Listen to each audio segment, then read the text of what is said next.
That life is a continuous succession of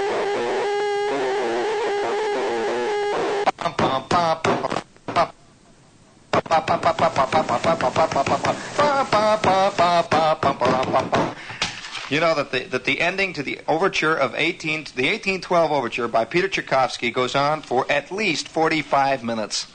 It has the longest single bass horn tuba sousaphone run in all of recorded music. It has. It goes.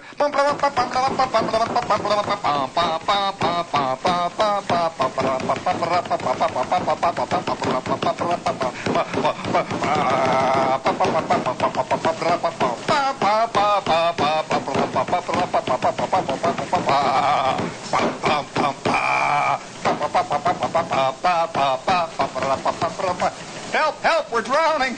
It's coming in! Help! Help! Ah! Yeah. Crying out loud. I can whistle to you the entire bass horn part of the overture to 1812 overture by Tchaikovsky, which he, by his own admission, said it was the worst piece of tripe he ever wrote.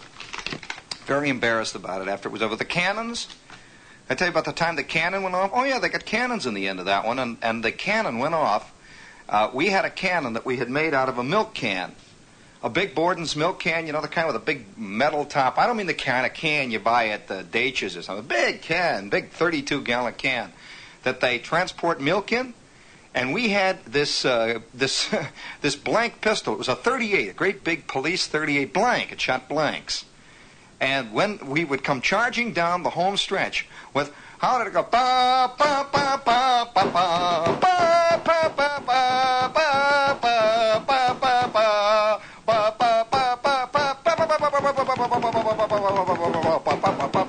Well, all the while it's going, they're hitting big bells. You see, it's supposed to be Moscow celebrating the victory over the French, over Napoleon. Boing, boing, boing, boing, boing, boing, boing. They're hitting chimes, tremendous thing. And we had our cannon going in the back there. Of course, when they did it in the Chicago Stadium there, in the Chicago Soldiers Field, they had real cannons. Oh, yeah, they had an entire artillery brigade, or whatever it is the artilleries call themselves, a battery, and they were shooting 105s. and the time that Dr. Frederick Stock was conducting the Chicago Philharmonic in epoch-making, wonderful, complete recording and a complete exposition of the Overture to 1812 by Peter Tchaikovsky. Well, they came charging into the final home ground, and the Chicago 107th Hussars, or whatever that crowd of National Guard nuts was called, they were shooting their 105s out. Well, I don't know whether you've ever seen a blank 105 go off in a closed stadium, because boom, and that great big wad sails across the stands, goes whistling out and over the end zone and into the crowd. Boom! You'd see people fall. Boom, boom, bang, bang, bang, bang, bang, bang.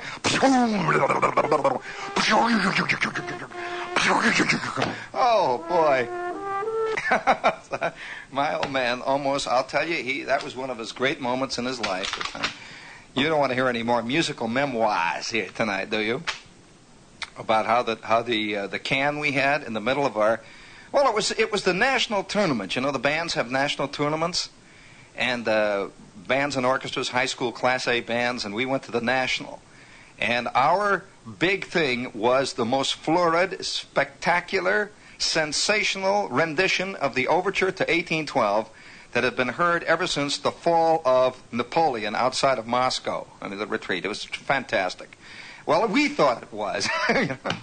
Oh, boy, I'll tell you, the tuba section and the trumpet section came in 32 bars early on the ending, because Dirks panicked right in the middle of the great retreat from Moscow. He did. He panicked. He signaled us in. Did I tell you about that night? The night that you know, it's terrible when you see the coach flub it. Really completely flub it. We're going to pum, pum, pum, pum, pum, pum. And we're counting 1, 2, 3, 4, 1, 2, 3, 4, pum, pum, pum, pum, 1, 2, 3, 4, 2, 3, 4, 3, 2, 3. I wonder how many of you have ever sat in the back of a gigantic band and counted out, say, 45 measures of rest. Yeah, 1, 2, 3, 4, 2, 2, 3, 4, 3, 2, 3, 4, 4, 2, 3, 4, 5, 2, 3, 4, 6, 2. You got 45 to go, see? And now you're 37, 2, 3, 4, 38, 2, 3, 4, 39. And he signals you in. You're 45 measures ahead. What? And you figure, well, I've lost up. I've counted wrong. One guy goes, He starts blowing, and it's not sounding right. And everybody turns, and then there's a terrible confusion. You can't stop a tuba section when it started. You just can't. And so all 8 sousaphones roared in at least 19 measures ahead on that fantastic cadenza that starts out bum, bum, bum, bum, bum, bum, bum, bum, bum, bum. It goes like that. And you get 6 gigantic sousaphones all going full blast, playing the Marseillaise or playing the Overture. It's just, you just can't. Well, of course, what that did then was panic the guy with the bells. So he starts belting the bells. He figures he's been counting wrong. He starts belting the bells. Boing, da-doing, da-doing, boing, boing, boing, boing. It goes boing, boing, boing. He's hitting them. And about halfway through the 10th measure that we had gone in early, Dirks realizes what's happened. The French horns are caught right in the middle of their blat. And by this gigantic sound, so it's just all falling apart, And the guy with the cannon then panics and starts firing the cannon. Well, I can only tell you that it is like being in an air raid where total disaster has hit, and it's every man for himself. Guys were playing the St. Louis Blues. Other guys started out of sheer nervousness, started to play the high school song. Anything, just keep anything going. And they're blowing. They don't know where they are. The whole thing, there's 117 guys charging around, and this guy in the back starts for. It's going like that. Well, he lets go. He had 2 38s, and he fired off the first 6. Boom! Boom! Pow! Pow! Well, at about the 8th shot, when he's going through his second clip, the thing blew up. Yes, it blew up. I'll never forget that. It went boom! Suddenly the top of the can flew off, and we could hear this muffled scream of pain. His gun blew up in his head, on top of everything else. And Dirks is up there. He looks like he's made out of cream of wheat. He's up there, and he's got 17 arms like one of these Indian goddesses, and he's waving them all at once, trying to stop everybody or to try to get them back in or something. And the judges are out there just writing down, man. They are writing. Oh, nobody knows the troubles I've seen. Oh, nobody knows. Hold it there, gang. Speaking of troubles, I'll tell you, have you ever had the feeling, Walt, I know you have you ever had the feeling, Walt, that it's getting out of hand? Have you really? And you don't know quite what is getting out of hand? It's just getting out of hand, like there's this magazine pageant. They've got an article next week entitled, very succinctly and right to the point, "Make your child a sensible drinker." Oh, boy, I caught that one going away. What a beautiful scene you can see now. It starts out like this, see? Here's Daddy now, standing back next to his bar, which is just on the other side of the television set. Daddy, who is a hip new father, who has just read the article, "Make your child a sensible drinker." He has removed from his little portable bar refrigerator a tray of ice cubes. He reaches into the little drink portable bar there, and he has pulled out a bottle of Gordon's gin, see? And now, coming in from outside, where he has been playing with his yo-yo and the little chick next door, comes little Jimmy, age 5. Hey, Jimmy, come here. Come here, Jimmy. Come on, Jimmy. Come on over here to Daddy, Jimmy. Come on, Jimmy. Come on now. Come on. Daddy's not going to hurt you this time. Come on. Come on over to old Daddy here. You see, Jimmy?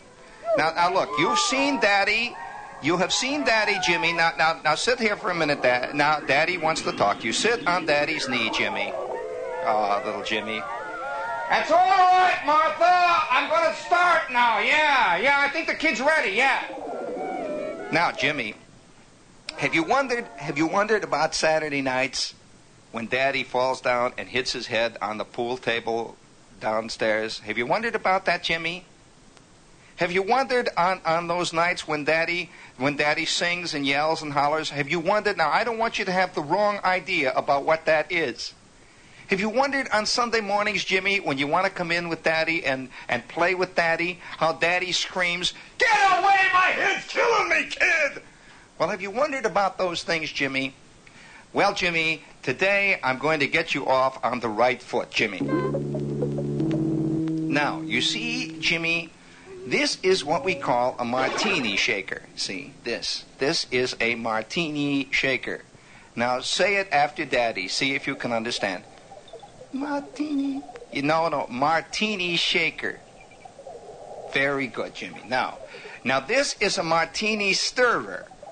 This is you stir your martini with this. Now, see? Now, this is called gin. Gin. It looks like Watty. It looks like Wawa, but it is gin. It's called gin. Now, a lot of kids don't mix a good martini, Jimmy, and I want you to learn how to mix a good martini. No decent martini today is mixed in anything less than a 10-to-1 ratio. Now, I'll explain what ratio means later. Now, you see, this, Jimmy, is vermouth. Vermouth. Say it. No, not wormouth. Vermouth. Vermouth. Like varmint. Like Virginia. No, not wormouth. Vermouth. Vermouth. That's good. There you got it. Now, that's very good. Now, say it again. Now, what is this, Jimmy? I just told you. It starts with a G. That's right, gin. Now, what is this? That's right, vermouth. Now, I'm going to review. What is this? Now, come on, will you concentrate, kid? Look, we'll get to the television later. Now, look, you see cartoons all day long. Now, I'm trying to teach you something here. Now, this is a martini shaker. Say it now. Very good. Now, martini shaker. And what is this? Very good. Hey, this kid's all right. That's a martini stirrer. Now, we are going to make a very dry martini. Do you understand? No, it's wet, actually, Jimmy, but it is dry, meaning not sweet. Well, you know how yoo-hoo tastes. Well, this is the opposite, okay? Well, no, don't misunderstand me. Yoo-hoo is good, Jimmy, and I like yoo-hoo, but this is different. Now, you see, now here's what you do. You take, now watch, now, say you're going to have 6 people over, and you're going to make martinis for 6. Now, it is a good idea to make them doubles. Doubles. Well, that means twice, two, a large one, a very large one, a real big one. Well, all right, now watch Daddy now. Daddy will pour now the gin into the shaker. Easy now, see? Now you pour about this much. Now, that's 6. Now watch me take the vermouth. Just a touch of vermouth. Now watch. There. Now you stir. You take the stirrer and you stir. There, just stick it in there. That's it, right? Just put it into the stirrer there and stir it around. Very good. Very good. Now, here is a very important thing. Take all of your martini glasses in the, say, 2 hours or an hour before and put them in. Now, watch. Daddy has some cold glasses. See, he's put them in now. Okay, now you pour into the cold glass. Easy now. A little twist. Now, lemon peel.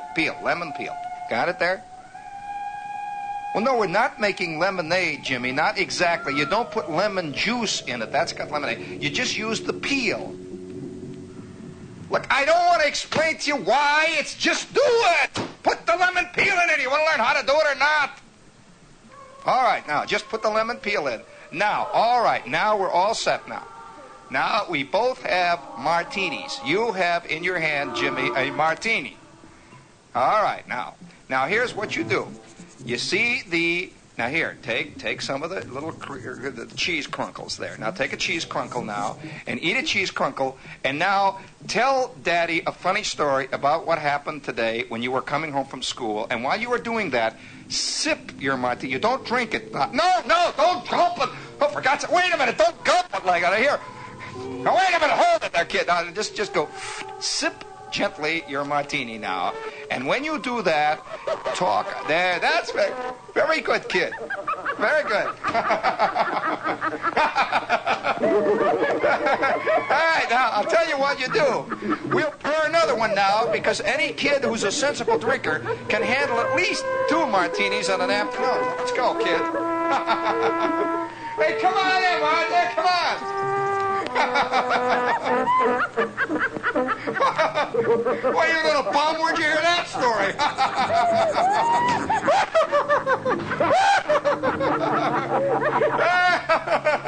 Yeah, sure, come on, anytime, kid.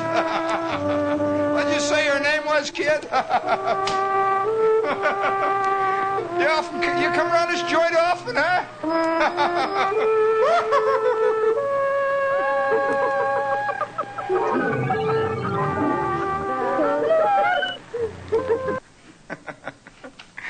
Yes, make your kid a sensible drinker. Well, speaking of sensible, this is WOR AM and FMsville here in New York. And before they get up off the floor, hit them with a quick commercial there, Tony. Would you rather have a Buick? A Buick? A Buick? A Buick? Wouldn't you rather have a Buick than that rotten bum you're living with? Quack, quack. Buick Special. Buick Special. Buick LeSabre. Buick LeSabre. Buick Electric. Buick Electric. And the Buick Bombshell. Skylark. So Boom. personal. Buick Wildcat.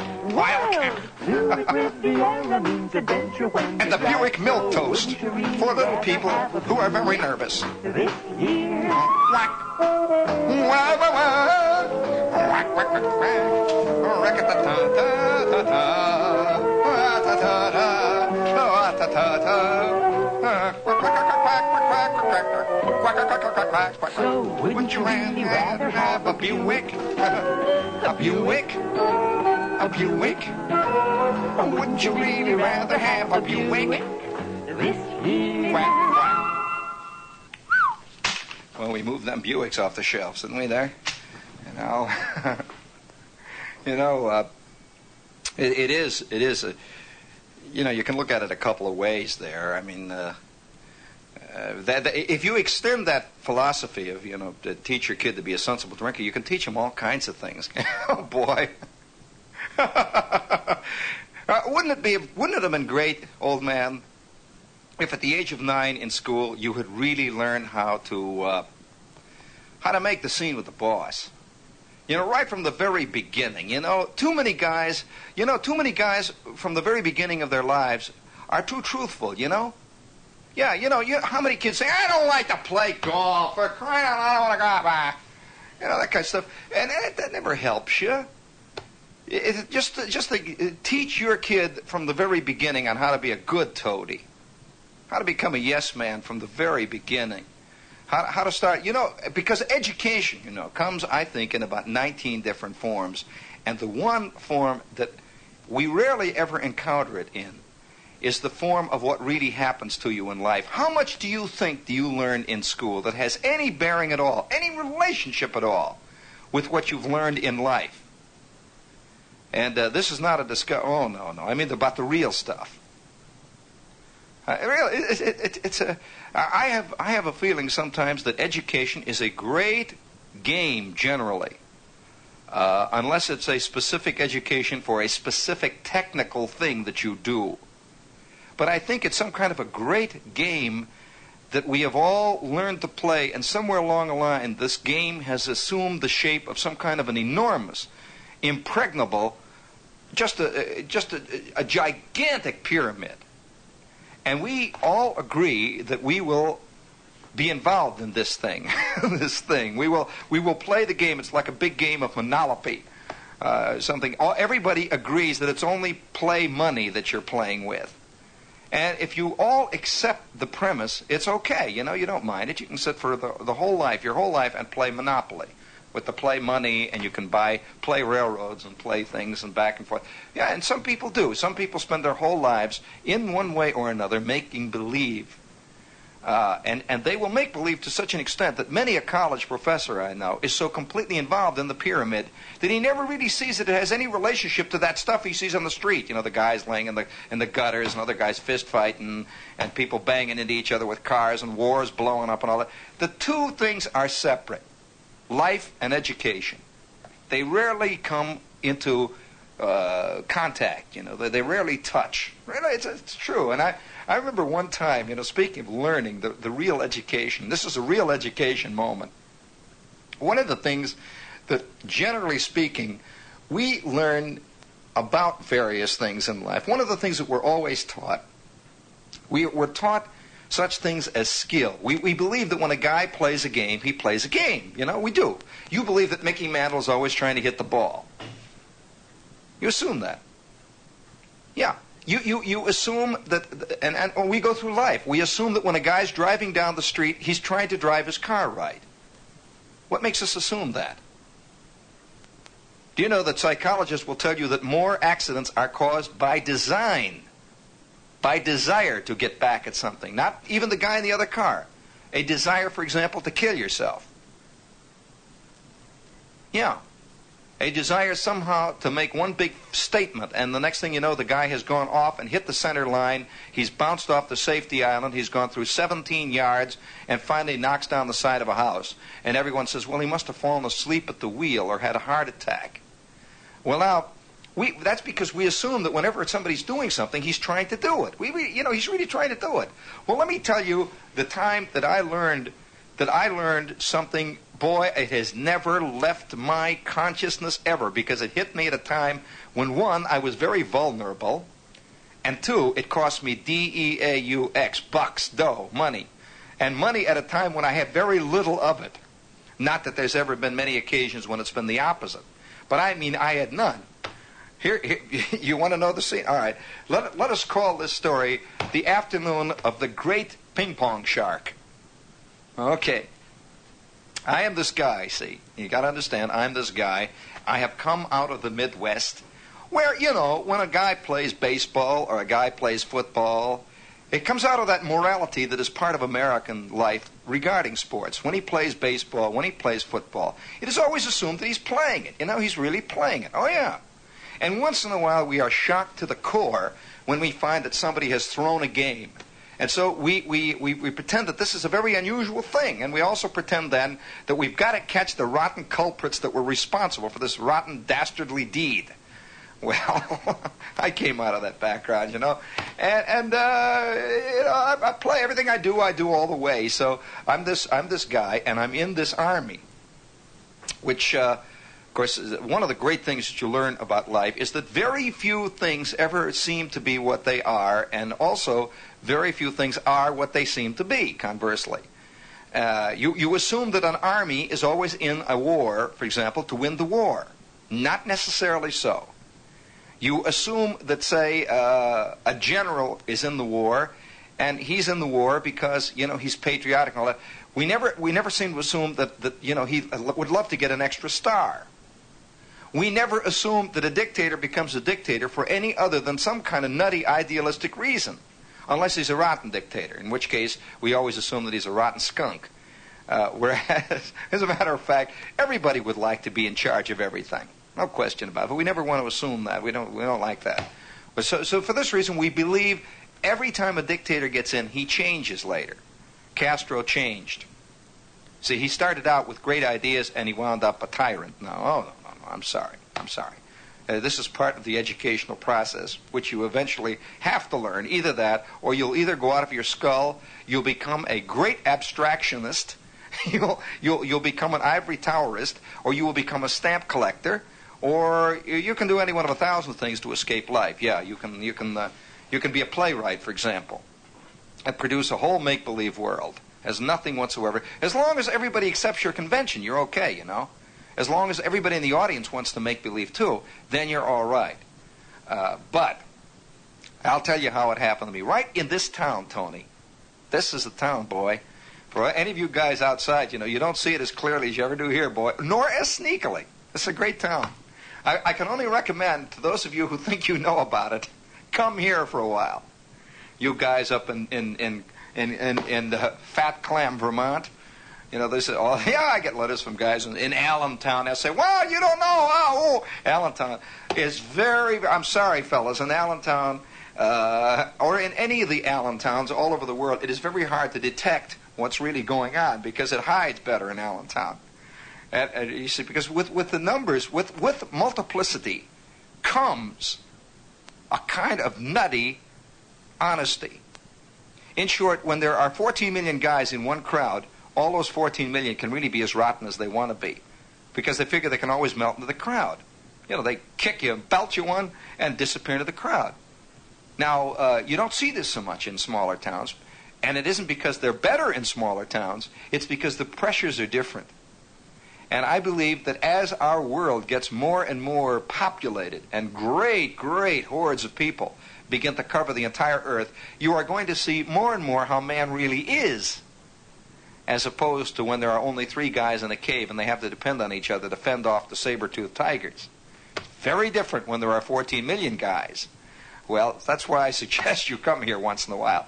So here's old Shep, see, fresh out of the Middle West, and I am now working my way slowly up the fantastic ladder of command. I am now a T5, which means that I can yell at occasional PFCs, if they're little. And that kind of thing. So I've been struggling along, and I'm in the Army, and I'm assigned to this place that was in such a backwash, such an incredible. Well, actually, it was the Everglades. We were surrounded by nothing but bellowing crocodiles, and angry alligators and turtles, and once in a while you'd hear the birds out there. There's some kind of a big bird that hides in the swamp. I don't know what kind of a bird this is. He has yellow eyes and jowls. And he looks out of the bushes once in a while and cries. You can just hear him crying. He really he cries, and then you hear boop, and one of the alligators goes, and that's about the extent of the social life where we were. And so, guys would sit out in the bushes and talk to the birds by the hours. Really, they would. I mean, after you can't stand the first sergeant after the first 12 months of looking at that clown's face. You wind up sitting out there. Honestly, you wind up sitting there and you hold long philosophical discussions with alligators. Really? Oh, I don't know. What I always say, a guy picks him up and he lays him down. He does the best he could, right? That's what I figured. Well, it goes on and on. You hear guys out there talking away. So we had this shack. It was called the day room. What a joke. In that shack, it was always 4 in the morning. It was always 4 in the morning. It was dark, and it was filled with lizards, and it was filled with bugs and mosquitoes, and it had a Coke machine that heated the Cokes. The special Coke machine that would just spit out hot Coke, and they'd come bubbling and hissing out at you. And we never could get across to the CO that we didn't like hot Cokes. We didn't mind lukewarm ones, but the hot ones were bad. They burn you. They're terrible. Have you ever tried to open hot Coke? It shoots all over the ceiling immediately, yeah. And it tastes awful. Well, the CO never could understand that. You see, he lived in a special place where COs live. They have little refrigerators and they're going to... Well, that's another scene. But there was our day room. Now, in the middle of the day room, there were 2 things. There was an upright piano, terrible upright piano, that had only about half of the strings were left. Because the bugs and everything, one thing... at 2 o'clock in the morning, you'd hear a string go out there. Yeah, they eat. They're termites eating the bridge. Off would go another one. And you'd hear one of there were about 3 piano players in the camp, and you'd hear them groaning. Oh, boy. There goes, yes, sir, that's my baby now. I'm done. There's only 2 of them. Well, it was that kind of a scene. Now, in the middle of the day room, we had this long green plywood table that had been supplied by some nice ladies of the USO or something. It was a terrible old battered table. And it was a ping-pong table. Got it? Ping-pong table. Now, we had ping-pong equipment, which consisted of a soggy net that sort of hung down and bent in the middle. And we had these old battered ping pong paddles that had rubber on one side. It was all worn. You know, guys used them to strike matches on, hit each other with, and the whole thing. And they were all dirty, rotten paddles that were split on the ends, sort of fat and greasy and sweaty and everything. And one of them had just a little vestigial piece of sandpaper on the side, that kind of paddle. So we would play night and day, 24 hours a day, ping pong. That's all you do. And we had these balls that were soft. If you can imagine soft ping pong balls, they'd get hot and they'd melt and they'd had holes punctured. And every month we would get our shipment from the USO or from the Special Services. We'd get another 24 ping pong balls. Did you know that during the war, ping pong balls were even rarer than gasoline? You could not buy they were rationed strictly. Didn't you know that? Yeah, very much so. Most of the good ping pong balls are made in England. And the ones that they make here are roughly the equivalent of, they're like Christmas tree ornaments. They're they're awful. They bounce crooked and everything. So they break and everything. So I remember playing whole months with a ping pong ball just flat on one side. You plop, and it go plop, plop, plop. You're hitting no air in it. So we got so that we're playing ping pong 24 hours a day. Just playing ping pong like mad. And we all got to be fantastically good ping pong players. When there is nothing else around, you get to be very good at whatever it is. Knitting, crocheting, yelling, hitting, fist fighting, anything else, you get good at it. Well, now I am a left-handed ping pong player, you see, which added to my stature in the company. And within, I'd say, probably 9 months, I became the acknowledged, now I'm telling you the truth, the acknowledged ping pong shark, the best ping pong player in Company K. I was really great. I could lay them down, back and forth. So I'm playing ping pong night and day, and I'm playing, batting them back. I took the first sergeant, the CO, everybody. And we would have these little ping pong championships every couple of weeks. And then they got so that they would handicap you. You would have to handicap guys like 5 points, 8 points, and then they'd play for a case of beer, and they'd play for this and that. Well, I became absolutely the top ping pong player in the company, and my buddy, Gasser, was the second best ping pong player in the company. Big, tall guy, and we were playing ping pong day and night. And you get so that you know that feeling of being so good at a sport that you play around with it, I would play him from behind the Coke machine, backhand. Then I would skid across the day room floor on my stomach, pick him up just as they hit. And then I'd run over the shoulder and all that stuff. Oh, just great, flick with the hands. Well, one day we got shipped. The best ping pong player in Company K and the second best ping pong player in Company K got shipped, along with all the other guys. And we arrived up here at Fort Monmouth. Very briefly, we're at Monmouth, and we have never been to New York. Most of us, at least I hadn't, and certainly Gasser hadn't, who was from California. And so the day came, and we're coming into New York, and this is about the third or fourth day we're in New York, and we've already made the scene, of eating at the automat, and, all the things that guys think about when you go to New York. Eating at the automat, we looked at the Empire State Building, and, we saw Times Square, and we went to see the Frank Sinatra show, the Hit Parade. We got the free tickets. We went to the Stage Door Canteen. And by now, we are old, seasoned, grizzled makers of the scene in New York. And we're beginning to cast around for something to do. So we came to New York one day. Oh, boy, what a fateful day. We came to New York one fateful day, and I had just gotten paid. Well, now, getting paid in the Army is a monthly operation. Most places. Sometimes once in a while an outfit will pay you a little sooner, but mostly it's a monthly deal. And you got to make it stretch. There's no question about it.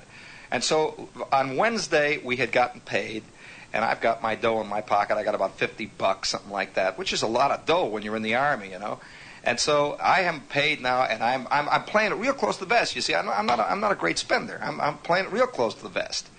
And I'm one of those guys, who eats sandwiches at the Stage Door Canteen when I come. Never bought a meal when I came to New York, ever. I don't think I bought a meal in the Army for I don't know how many years. You just don't. You sponge. You get so that you do that. You get free tickets to this. So I'm playing it right to the vest, and so is Gasser.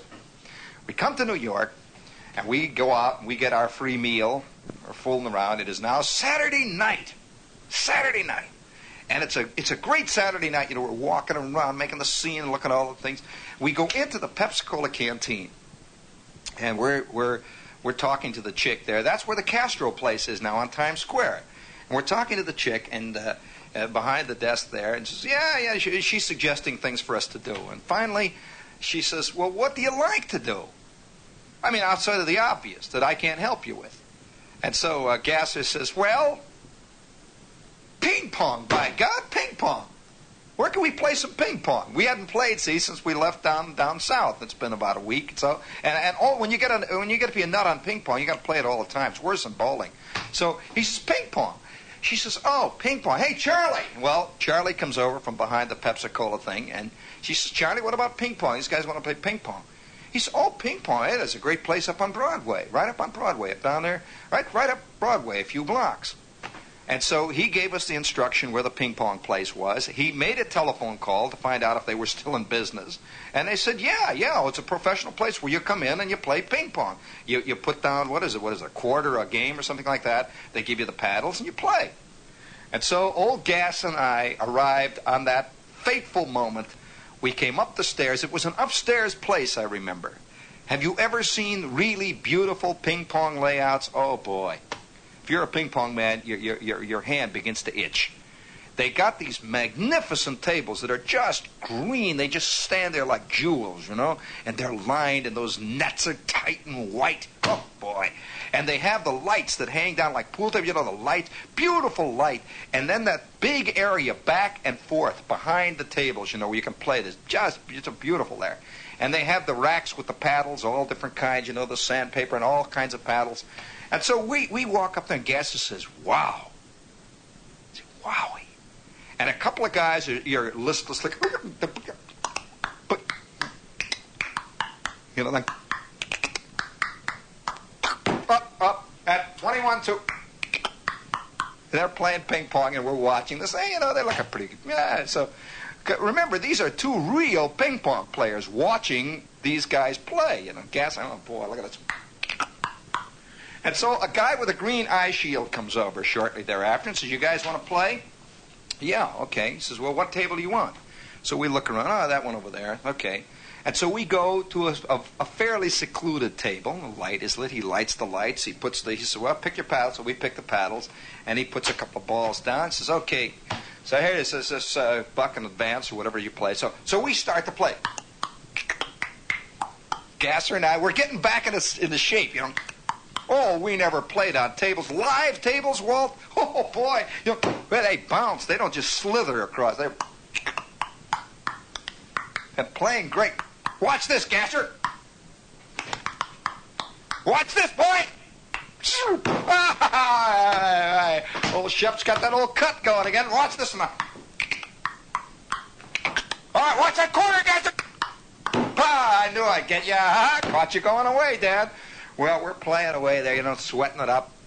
So we play about 3 games, maybe 4. We're really having a great time. This is the best time we've ever had on leave. We're batting the ball back. When a guy, a little thin guy with dark hair comes over and proceeds to watch us. And then, without any preamble, after I had finished slaughtering Gasser, he says to me, hey, I never played a left-handed player. Never played a left-handed player. How would you like to play? Would you mind if I play a game with you? And I say, yeah. Let's go. You mind, Gas? And Gas says, no, boy, I'm pooped. No, whew. I'll sit down. Well, okay, let's go. All right, we'll ping for serve, Mac. So we're pinging for serve. I can see right away this guy's a patsy for a backhand. See, ping, pow. All right, I serve. Okay, so I start playing. He is a sucker for a backhand. And so we proceed to play about 3 games, and he is saying, wow, man, where'd you learn to play? He said, man, what a backhand. Oh, wow, and he'd fall down. So he'd fall down trying to get my backhand. So by this time, I'm really playing it big. You feel like 20 feet tall when you're really doing it. And so after about 3 games, he says, what do you say we put a couple of bucks on each game? For kicks, huh? Well, I mean, after all, So, down goes my $2 on the seat. He puts $2. And now I'm playing like a fiend, I murder him. Pow! pow! There you go, boy. There you go. All right, come on, let's go. I'm playing like a nut, you know. I'm really going. Well, this continues for about 3 games. When he goes away from the table, he says, I got a phone call, just a minute. He comes back and he says, oh, boy, he says, I got to go home. Whew, he says, I got to go. Man, you're the greatest ping pong player I ever played. He says, I'll tell you what, let's do. He says, I hate to chicken out like this. He says, you want all the dough. He says, what do you say we play everything in your pocket for everything in my pocket? Just one game. So I look over to old Gas, and Gas says, well, it's his dough, man. So I said, Gas, do you want to go in on it? And Gas says, sure, I'll back you up, Dad. Gas has got about 35 simoleons. I have now about 65 rocks, including what I've taken from this guy. So we lay it down on the side of the table. There it is, bud. So we got about $100 laying down there, our entire worldly goods. And so I say, all right, let's ping for serve.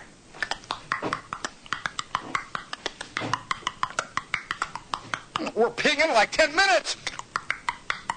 I fight it. Ow! It bounces past me. I said, well, pretty lucky. All right, let's go. And he says, okay. And he stands back in the shadows. The first time he's ever done this. He has moved into the shadows. He goes... The ball whistles past me and back by the radiator, you know? Well, there's one. All right, he's... God, move on. Hey, wait a minute. Pow! Pow! I didn't lay a paddle on it for 5 straight serves. 5 straight serves. I say, all right, Mac. Now I'm getting mad, see? So I say, all right, watch this one. See, now I've got my fast down sweeping in-shoot curve, my ace curve. You know, I'm going to really throw my ace serve. I'll go into the corner. He goes with a little flick of the wrist. Pow! I didn't lay a paddle on it. He scored 19 straight points before I scored one fluker that hit the edge of the table and went under the spittoon. Well, the final end of the game came maybe 7 minutes after we began. This guy says, okay, Mac, thank you. Picks up the $100 and disappears into the shadows. I stood there. Gasser, do you think that was an awful good game he played. Gasser says, wow, whew, boy, he sure got warmed up, didn't he? It wasn't until 3 hours later we realized all the way. We hitchhiked all the way back to camp. This is WOR Radio, your station for news. Sunday night at 8 on Channel 9, a runaway missile throws New York City into complete panic in The Lost Missile, a television premiere, followed by the Colditz story. It's your Sunday night double feature on WOR TV, Channel 9. In a moment, the Long John Neville Show.